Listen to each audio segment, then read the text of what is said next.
अस्सलामुअलैकुम, open mic cafe में welcome back. मैं हूं आपकी होस्ट डॉक्टर अरूबा। क्विज, कहा यह जाता है कि हर चीज़ में मिलावट पाई जाती है, चाहे हम बात करें रिश्तों की, जज्बात की, इमोशंस की, या फिर हमारे रोज़मर्रा के कामों में। जब इतनी हर डिपार्टमेंट, हर फील्ड में मिलावट है, तो ये कैसे हो सकता है कि हमारे खाने के डिपार्टमेंट में मिलावट ना हो। आज के शो में हम बात करेंगे फूड एडल्ट्रेशन के ऊपर, जिस पर बात करने के लिए हमारे पैनल में हमारे साथ मौजूद हैं आफ्ताब साहब, हमारे गेस्ट मोहसिन भट्टी साहब, हमारे रिसर्चर अबू बकर साहब और डमी म्यूजियम से आए हुए कुछ गेस्ट जिनसे हम साथ साथ इंट्रोडक्शन कराएंगे। अस्सलाम वालेकुम आप सबको। जी वालेकुम अस्सलाम। इनका तारुफ सबसे पहले। रिमझिम शादी हॉल है सर मेरा। ये रिमझिम शादी हॉल है, also known as a contaminator, an एडल्ट्रेटर।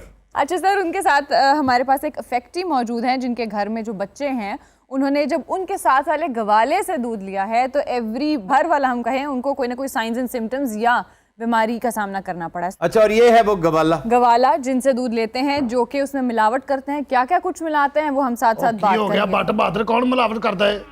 ये दूध बनाता है, मिलावट नहीं करता। कैसे बनाता है ये आपको भट्टी साहब बताएंगे। इन्होंने भैंसों की जगह पे मशीनें रख ली हैं। आप अभी बड़ी दिलचस्प बात कर रहे थे कि अगर हर पाकिस्तानी एक गिलास पिए डेली तो आपको 22 अरब लीटर दूध चाहिए साल का। 22 अरब लीटर, और प्रोडक्शन है आपकी मर के 10 बिलियन, जो कि 50% से भी कम है। सर आगे से जरा बताइए। अब 12 अरब लीटर का शॉर्टफॉल है, डेफिसिट है, वो कहां से पूरा होगा? ये शेयर बैठा है। सर ये कैसे करते हैं? ये ऐसे करते हैं कि 2 किलो स्किम्ड मिल्क मोस्टली हम वो ईरान से मंगा लेते हैं या यूरोप के उस जगहों से मंगाते हैं जो एक्सपायर्ड हो चुका होता है, नियर टू एक्सपायरी। वो स्किम्ड मिल्क, और स्किम्ड मिल्क में आपको पता है कोई फैट नहीं होती है, क्योंकि उसमें सारी फैट तो निकाल ली जाती है। जी। अब वो सिर्फ एक पाउडर है वाइट कलर का। वो 2 किलो स्किम्ड मिल्क और 1 किलो उसमें वेजिटेबल फैट, जिससे बनास्पति घी बनता है, और 37 लीटर पानी। इस रेसिपी को एक बड़ी मशीन में डाला जाता है और इसमें और 1-2 केमिकल्स डलते हैं जो मैं बता नहीं रहा, क्योंकि इससे और ज्यादा मिलावट बढ़ ना जाए। रूबा जिस तरह लिख रही है जी ये लगता है मशीन लावे 37 लीटर पानी और 3 किलो ये 1 मन दूध इससे तैयार होगा, और ये उनको हार्डली इनको 12 से 15 रुपए किलो पड़ता है। आपने शहर में बड़ी बड़ी दुकानें देखी होंगी, बिल्कुल, जो एक गडवी के साथ एक गडवी फ्री भी देते हैं।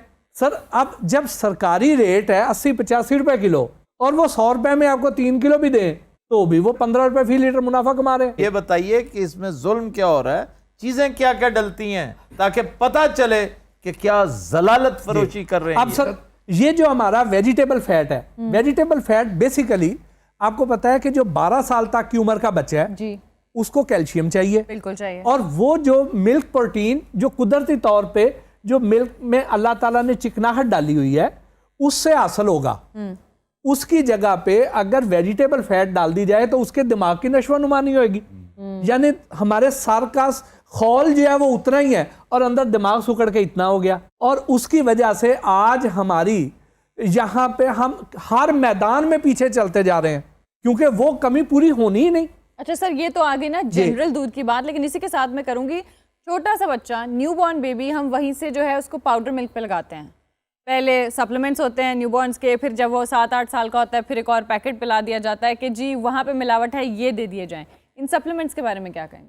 आपको पता है कि आपके जितने भी हॉस्पिटल्स हैं जी, कानूनन जुर्म है कि वहां पे ये डब्बे का दूध रिकमेंड किया जाए। It's a very common practice, लेकिन 99% लोग ये करते हैं, और ये शुरू ही वहां से होता है। ये लिख के देते हैं जी ये फार्मूला।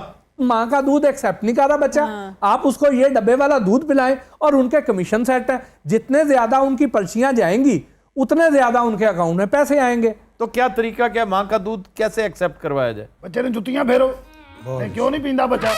डॉक्टर साहब दूध सिर्फ खुला पीने वाला। सर हम अपने बच्चों का दूध इसी से लेते हैं।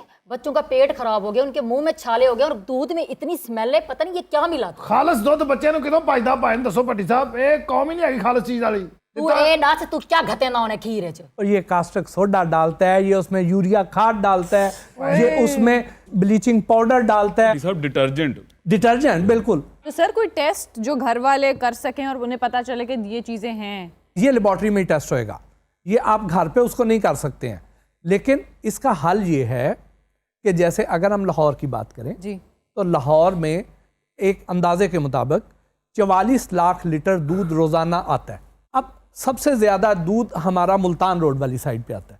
और सर ये आपके लिए भी, मैं आपकी चूंकि आवाज़ बहुत दूर तक जाती है और आपकी बात सुन के लोग अपनी इस्लाह भी करते हैं। सारी गल उच्ची बहुत बोलते हैं, दूर तक जाने इतने खलो के बाद उठे गार्ड करना वजन डया होंदा। सबसे ज्यादा जो जाली दूध बनता है वो आपके जिले उकाड़ा में बनता है, इसलिए कि सबसे ज्यादा दूध प्रोड्यूस भी तो वहीं पे हो रहा है। ठीक। और ये जो हमारे घटिया तरीन दर्जे के जो कुकिंग ऑयल हैं उनकी सेल उधर ज्यादा है, क्योंकि वो वेजिटेबल फैट के चिकनाहट के सोर्स के तौर पे उधर जाली दूध में इस्तेमाल होते हैं। सबसे ज्यादा जाली दूध बनाने वाली फैक्ट्रियां घरों में उस इलाके में लगी हुई हैं। कॉटेज इंडस्ट्री जी। बदकिस्मती से हमारे पास इस तरह की रिसर्च ही नहीं होती कि हॉस्पिटल में बीमारियों का डाटा इकट्ठा किया जाए कि कौन सी बीमारी को उसको बैक ट्रैक किया जाए और फिर जाके उसे ट्रेस किया जाए। इस वजह से ये तो लोग इस तरह का दावा कर देते हैं। जब गिद्धे मरने लगी जी, तब जाके इन्हें पता चला कि इसका ताल्लुक उस टीके से है जो भैंस को लगाया जाता है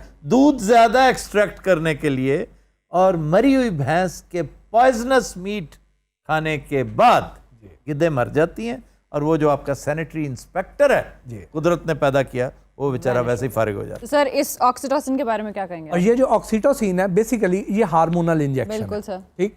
और आपसे ज्यादा बेहतर कौन जानता है कि हार्मोन्स जो हैं वो एक सर्टिफाइड डॉक्टर की अपनी मौजूदगी में इंजेक्ट करवाता है कि इतने सीसी लगेगा। हमारे पास ये जो इंजेक्शंस हैं ये इंजेक्शन बेसिकली एक अमेरिकन कंपनी ने बनाए थे, इजाद किए थे, और उन्होंने बनाए थे गाय के लिए। गाय का और भैंस का बॉडी टेम्परेचर 4 डिग्री का फर्क है। बिल्कुल। भैंस का बॉडी टेम्परेचर गाय की निस्बत 4 डिग्री ज्यादा होता है। इस वजह से भैंस जो है हमेशा पानी में जब जाती है तो वो फिर उसमें निकलती नहीं। उसका नाम वाटर बफलो है। जी। There are 2 types of buffaloes. जी। एक तो जो विल्डर बीस्ट, जिन्हें विल्डर बीस्ट कहते हैं ना, जी, तो वो और कैटेगरी है। दूसरी की जो हमारे यहाँ है दिस इज वाटर बफलो। अब गाय को जो इंजेक्शन लगना है वो 2 हफ्ते में एक बार लगना है। हम यहाँ पे गाय की बजाय भैंस को लगाते हैं और सुबह शाम लगाते हैं, डेली ट्वाइस। जी। अब जब सुबह शाम हम लगाते हैं तो सुबह शाम लगाने से क्या होता है कि जिस जगह पे इंजेक्शन लगता है वहां से स्वेलिंग शुरू होती है, उसकी हड्डियां घुलना शुरू होती हैं, उसके थन है उनमें इन्फेक्शन हो जाती है और दूध में पीप आना शुरू हो जाती है, पस आना शुरू हो जाती है। कई बार हम इनसे दूध लेते हैं और उसमें से हमें एक बैड स्मेल आ रही होती है। ठीक। हम इनसे पूछते हैं कि ये इसमें से ये स्मेल, ये हमक सी क्यों आ रही है? ये कहते हैं जी पट्ठियां दा फर्क है। ये कहते हैं बरसेम खिलाते हैं। अब इंजेक्शन जब लगता है तो दूध में पस आती है। बिल्कुल। तो ये पीप वाला दूध भी बेचते हैं। उसके बाद बात सिर्फ यहां तक रुकती नहीं है, इसकी वजह से जो भैंस है उसका हमल गिर जाता है, भैंस की लाइफ कम हो जाती है, भैंस जल्दी मर जाती है। अब नॉर्मली एक अच्छी भैंस जो है वो 2.5 से 3 लाख रुपए की है।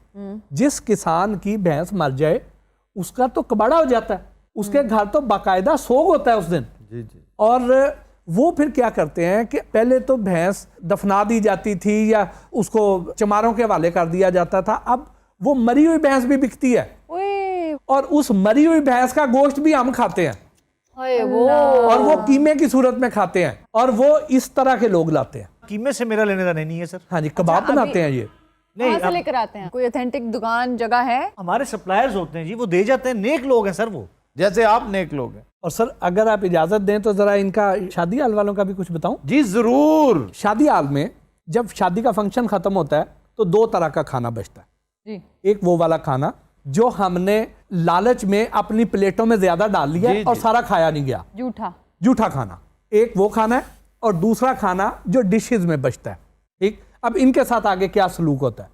जो प्लेटों में बचेगा, जो मुख्तलिफ लोग हम प्लेटों पे खाना छोड़ देंगे, वो वेटर्स का हिस्सा होता है। ऐसे ही जी? हाँ जी, हाँ जी। वो वेटर्स जो है उसको शॉपर में डालेंगे, अपना अपना हिस्सा बांट लेंगे और शॉपर फ्रीजर में रख देंगे, और उनके पक्के गाहक हैं जो मुर्ग चने वाला ले जाएगा, हलीम वाला ले जाएगा। हलीम में बोटियां भी डलेंगी श्रेड होके, नान भी डलेंगे, उसमें चावल भी डलेंगे, सारा कुछ उसमें डाल जाएगा। ठीक।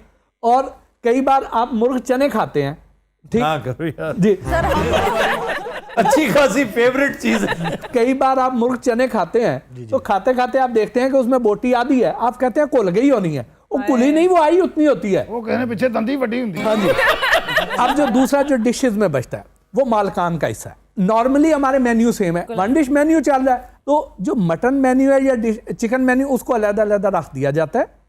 और जब शादी का फंक्शन शुरू होता है तो जो पहली सर्विंग आती है वो फ्रेश खाने की होती है। अच्छा, जब रीफिलिंग होती है तो उसमें पुराना खाना आता है। पहले हमारे बड़े बुजुर्ग हमें कहा करते थे कि बेटा शादी का खाना खुला है तो कोई जल्दी नहीं है, खाना कहीं नहीं जाता, आराम से आप डाल दें। सर ये वजह है कि आराम से डाल दें। साथ ही जी, सारे लेकिन अगर आपने फ्रेश खाना खाना है तो आपको पहली सर्विंग में ले लेना चाहिए। चलो, वो पहले ही नहीं मान, पहले स्टैम्पीड की कैफियत होती है। बड़े साहब एक मिनट, हमें कहा जाता है कि 200 से 250 बंदा आएगा, ठीक है सर, हम उस हिसाब से खाना बनाते हैं। जब पता चलता है कि जी गेस्ट ही 500 आ गए, ये भी हम क्या जहालत करेंगे? है ऑन आवर पार्ट, ये ठीक है। फौरन से पहले फिर हम, जाहिर सी बात है, हमें जो पुराना खाना जो ज्यादा पुराना नहीं होता वो सुबह में बन जाता है, हम वही खाना जो है वो आगे भेज देते हैं। नहीं, वो बासी नहीं। खाना नहीं होता। अब मैं आपको बताता रिमझिम हूं में ना। ऐसा नहीं होता जी, पहली चीज तो आपको मैं वो निशानी बता दूं ना जी, कि जब वो खाना पहली सर्विंग आएगी तो जिनका फंक्शन है वो बहुत विजिलेंट होते हैं, वो खाने का एरोमा चेक करते हैं, उसकी प्रेजेंटेशन चेक करते हैं। जो चावल होते हैं ये बासी नहीं चलते हैं, क्योंकि जो बासी चावल जब कोल्ड स्टोर में रख के दोबारा गर्म करेंगे उसमें डले बन जाएंगे, इसलिए चावल है वो फ्रेश आते हैं।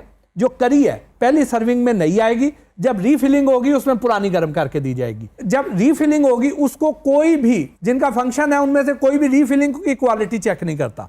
और अगर आपने दोनों सर्विंग में से खाना लिया है तो आपको जायके का फर्क भी नजर आ जाएगा, आपको बोटियों की कटिंग का फर्क भी नजर आ जाएगा। ਉਹ ਵੀ ਕੀ ਬੰਦਾ ਹੋਣਾ ਜਿਹੜਾ ਇਹਨਾਂ ਨੂੰ ਫੰਕਸ਼ਨ ਤੇ ਬੁਲਾਉਂਦਾ ਉਹਨੂੰ ਪਤਾ ਹੀ ਨਹੀਂ ਹੁੰਦਾ ਵੀ ਮੇਰੇ ਨਾਲ ਹੋਣ ਕੀ ਲੱਗੇ। अच्छा क्या करना क्या चाहिए? सर इसके लिए देखें, हम अपनी रिवायात से इनहराफ कर रहे हैं। पहले आपको याद होता था कि जिस घर में फंक्शन होता था उस घर में एक खानदान का बड़ा अपने सामने खाना तैयार करवाता था, सुपरविजन में जी। बैठता था। अब हमारी सारी तवज्जो सिर्फ इस पे होती है कि स्टेज कैसा बनना है, डेकोर कैसी होनी है, बैक एंड पे जो हमारी सेहत के साथ खिलवाड़ होना है उस तरफ किसी की भी तवज्जो नहीं है। वो इन पे टोटली रिलाई कर रहे होते हैं और ये उनके साथ जुल्म कर रहे होते हैं। फोटोग्राफी की केयर ज्यादा करनी कपड़े, है, मेकअप। कोरियोग्राफी की फिक्र ज्यादा लायक है। और ये जो असल काम है, मैं तो ये प्रपोज करूंगा कि शादी हॉल को जगह का रेंट दे दें, खाना अपना साथ लेकर आए। सर क्या धक्यानुसी बात है, जमाना आगे जा रहा है, लोग उसमें ज्यादा बिजी रहेंगे, खाना बनवाते रहेंगे। इनकी दुम पे ये बात इसलिए लगी है, यहीं से तो प्रॉफिट होता है। असल प्रॉफिट इन्होंने यहाँ से, ओला पाकिस्तान जैसे मुल्क में जहां ओला आ जाएगा वहां क्राइम पनपता है, और ओला इसी में है। ओला मीन्स ओट, पर्दा, उस पर्दे के पीछे ये सब कुछ करते हैं। अब वहां पे तो कुर्सियों का किराया है ना, एयर कंडीशनिंग के पैसे हैं जी, वो अलग कारपेट चार्ज वो होते हैं। नजर आ रहे हैं, उसके पैसे दें इन्हें, और ठीक ठाक दें। मैं कहता हूं अच्छे खासे दें यार। उस गलाजत और जिल्लत जिसे खा के आपने बीमार होना है उससे तो बेहतर है।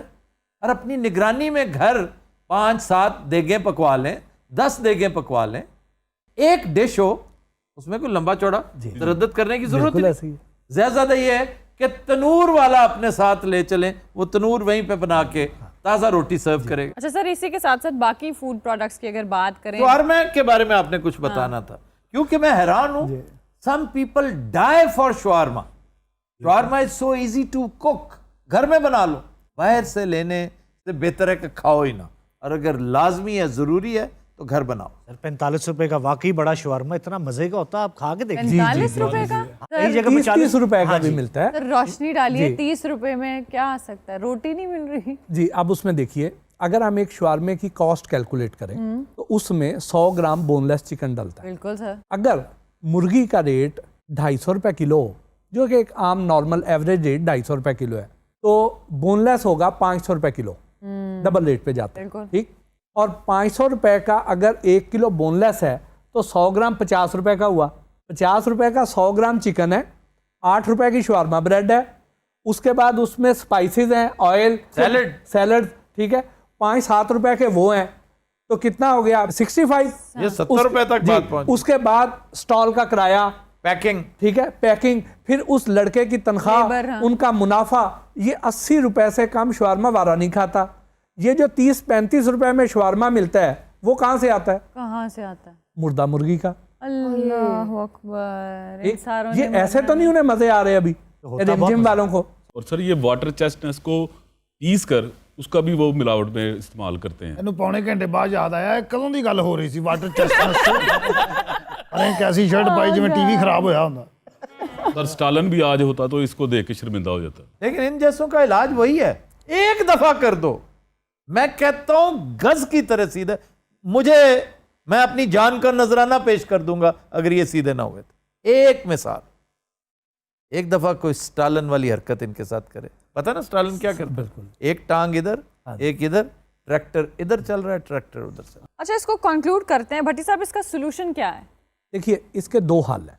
पहला हाल तो ये है कि वो किसान जो गाय भैंसें पालते हैं उनको दूध की सही कीमत दिलवा दें। हमारी जितनी कंपनियां, जितने ये गवाले हैं, ये उनसे 45 से 50 रुपए लीटर दूध लेके आते हैं। ओके। और कंपनियां उसको 150 रुपए लीटर से ज्यादा पे हमें बेचती हैं। बिल्कुल ठीक, 3 गुना मुनाफा वो लेती हैं। और ये गवाले ये हमें 80 से 100 रुपए लीटर बेचते हैं। ये दुगना मुनाफा पे काम करते हैं। ठीक, तो किसान को उसकी असल लागत नहीं मिलती है। अगर हम किसान को असल लागत उसकी दे दें तो उससे होगा ये कि किसान डेयरी सेक्टर में खुद इन्वेस्ट करेगा और जैसे ही खालस दूध की पैदावार बढ़ेगी ना खालस की रेशो उसी तरह कम हो जाएगी। बहुत अच्छी बात। ठीक, दूसरा ये है कि हमें टर्किश मॉडल पे चले जाना चाहिए। टर्किश मॉडल क्या है? टर्किश मॉडल ये है कि किसी भी शहर पे जो दूध आएगा वो खुला दूध नहीं बिकेगा, पैक दूध बिकेगा। अच्छा। शहर के एंट्री पॉइंट्स पे उस रास्ते से जितना दूध आ रहा है उसकी मुनासबत से वहां पे पेस्चराइजेशन प्लांट लग जाएंगे। प्राइवेट सेक्टर लगाएगा, उनको 1 रुपए या 2 रुपए लीटर उनको उसकी लागत पे कर दी जाएगी। वो खुद इन्वेस्ट करेंगे और अगले 5 साल में वो उसकी लागत अपना उनको पे बैक हो जाएगी। ये दूध गांव से आया, फर्ज किया मैं विहाड़ी में रहता हूं, मेरे गांव से 5000 लीटर दूध आता है, वो 10,000 रुपए गाड़ी लेगी और 5000 लीटर दूध लेके वो लाहौर आ जाएगी, तो उसको ट्रांसपोर्टेशन कॉस्ट पड़ी 2 रुपए। ठीक, और यहाँ लाके एक विंडो पे वो अपना दूध चेक करवाएंगे, उनको बता दिया जाएगा कि आपके दूध की क्वालिटी ये है। उसके बाद दूसरी विंडो पे जाएंगे, अपनी पेमेंट लेके चले जाएंगे। वो सारे दूध का एक बैच बनेगा। सपोज वो 5 लाख लीटर का वहां पे पेस्चराइजेशन प्लांट है, तो 5 लाख लीटर का एक बैच बनेगा और उसकी थैलियां पैक हो जाएंगी, आधे किलो की, 2 किलो की या 5 किलो की। और उसके बाद शहर से जितने रिटेलर्स हैं वो वहां से आके पैक दूध लेंगे और अपनी दुकानों पे रख देंगे जी। अब उसके बाद शहर में जगह जगह फूड अथॉरिटी को दूध चेक करने की जरूरत नहीं है। एंट्री पे आपने बैन कर दिया, शहर में खुला दूध कहीं नहीं बिकेगा। How simple. उसके बाद उसमें मिलावट नहीं होगी और वो ट्रेसेबल होगा कि जी अगर इसमें कल को निकल आया तो कहां से आया जी, उसको आप ट्रेस कर सकते हैं। खुले दूध को आप ट्रेस ही नहीं कर सकते। ये उसका बेहतरीन हल है और पंजाब फूड अथॉरिटी इस पे काम कर रही है। पेस्चराइजेशन एक्ट पास हो गया और थोड़े दिनों में ये आपको नजर आएगा बाकायदा, इंशाल्लाह। और ये जो कुछ कर रहा है रिमझिम का बच्चा, सर इसके लिए तो हमें जागना है। हमें वही जो आपने फार्मूला बताया, इसमें क्या हर्ज क्या? आप एग्री करते हैं? बिल्कुल, मैं तो अगर भट्टी साहब एग्री कर रहे हैं, जिनका ओढ़ना बिछोना यही है, और मुझसे तो ऐसे सरजद हो रैंडमली मैंने ये कहा गौर करते हुए कि ये कितना आसान है कि अच्छे खाने से बड़ी नेमत क्या हो सकती है। थोड़ा सा तरद्दुद उस पर करो। और ये कहीं नहीं लिखा कि खाने पे जो तरद्दुद करते हैं वो फोटोग्राफी पे नहीं करते, उनकी फोटोग्राफी में भी जान आ जाएगी। तो तुम्हारा इलाज भी हो गया। बहुत अच्छा मैसेज दिया भट्टी साहब ने और सर आपने। इसी के साथ हम आज का शो कंक्लूड करते हैं। इंशाल्लाह आपसे मुलाकात होगी कल एक नए टॉपिक के साथ। तब तक के लिए हमें इजाजत दीजिए। अल्लाह हाफ़िज़।